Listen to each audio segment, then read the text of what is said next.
నమస్తే అండి. నా పేరు వెలగాని నరసింహులు. నేను ఏపీ హైకోర్టు అడ్వకేట్ అండి.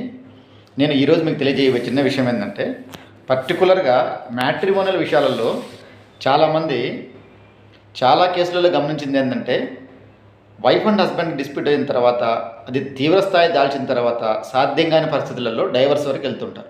ఈ డైవర్స్ కేసులలో హైకోర్టుకు వచ్చే సందర్భంలో మేము గమనించింది ఏంటంటే, పర్టికులర్గా ఈ హస్బెండ్ సైడ్ చెప్పేవాళ్ళు ఏం చెప్తుంటారంటే, for example husband divorce OP వేశారు, డైవర్స్ ఓపీ డిస్మిస్ అయింది. హైకోర్టుకు వచ్చిన తర్వాత వాళ్ళు చెప్పే స్టాండ్ ఒకటే ఒక స్టాండ్ చెప్తుంటారు రిపీటెడ్గా.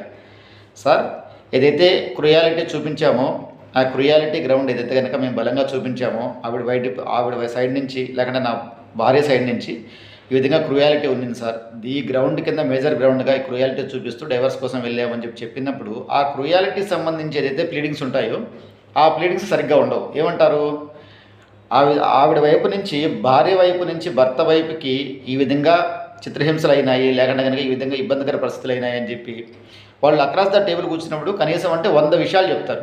కానీ ఆ 100 విషయాలు వాళ్ళు లోయర్ కోర్టులో వేసిన పిటిషన్లో ఏ ప్లీడింగ్స్ ఉండవు, నిల్. ఏదో 4-5 గ్రౌండ్స్ తీసుకుంటారు, దాన్ని బేస్ చేసుకొని సబ్సిక్వెంట్గా లోయర్ కోర్టులో వీళ్ళు వేసిన పిటిషన్ డిస్మిస్ అయి ఉంటుంది. హైకోర్టుకు వచ్చి 100 రకాల గ్రౌండ్స్, కొత్త గ్రౌండ్స్ చెప్తారు.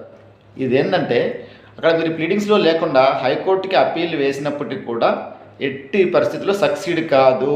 ఎందుకు కాదంటే కనుక, మీరు ట్రయల్ కోర్టులో డైవర్స్ ఓపీ పిటిషన్ మీరు ఫైల్ చేసినప్పుడు, ఒక డైవర్స్ ఓపీ అని కాదు, ఏదైనా సరే ప్లీడింగ్ చాలా ఇంపార్టెంట్. మీరు ఏదైతే కనుక రిలే అవుతున్నారో ఆ రిలవెన్సీ ఆఫ్ ప్లీడింగ్స్ ఖచ్చితంగా చూసుకొని మీరు ఆ క్రుయాలిటీ గ్రౌండ్ మేజర్గా తీసుకున్నప్పుడు దానికి సంబంధించి from the day 1 of marriage నుంచి ఈ మధ్యలో ఏ ఇన్సిడెంట్స్ జరిగాయి, అట్లా మీ మధ్య జరిగినటువంటి ఇన్సిడెంట్స్కి ఏదైనా సరే మీరు ఇచ్చే పొంతన ఉండేటట్లు, అంటే లింక్ ఎలా చెప్తున్నారు మీరు, ఈ ఎవిడెన్స్ అంతా మీ అఫిడవిట్లో క్లియర్గా మీరు చెప్పాలి ఎలా జరిగింది అనేది. అప్పుడు ఎవిడెన్స్లో లీడ్ చేసుకొని దాన్ని క్రాస్ చేసినప్పుడు ఏదైనా సరే ఎలిసిట్ అవుతుంది అక్కడ. అప్పుడు దాన్ని బేస్ చేసుకొని అప్పటికి మీరు కేసు గెలవని పక్షంలో అప్పుడు హైకోర్టుకు వస్తే కనుక గెలిచేదానికి ఛాన్సెస్ ఎక్కువ ఉంటాయి.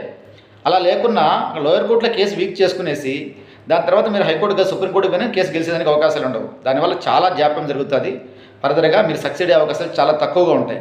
కాబట్టి మీరు ట్రయల్ కోర్టులో మీ లాయర్తో కన్విన్స్ చేసుకొని మీరు అఫిడవిట్ చూసైనా సరే మీరు క్లియర్గా రాసిన తర్వాతే మీరు ఫైల్ చేసేదానికోసం ఏర్పాట్లు చేసుకోవాలి. అలా లేకుండా మీరు ఎటువంటి పొరపాట్లు చేశారనుకుంటే అప్పీళ్ళల్లో మీకు ఆర్డర్లు రావు. నమస్తే అండి. కేవలం ఇది అవగాహన పర్పస్ కోసం ఈ వీడియో ద్వారా మీకు తెలియజేస్తున్నాను. నమస్తే అండి. నా పేరు వెలగాని నరసింహులు. నేను ఏపీ హైకోర్టు అడ్వకేట్ అండి. నమస్తే అండి. ఉంటానండి.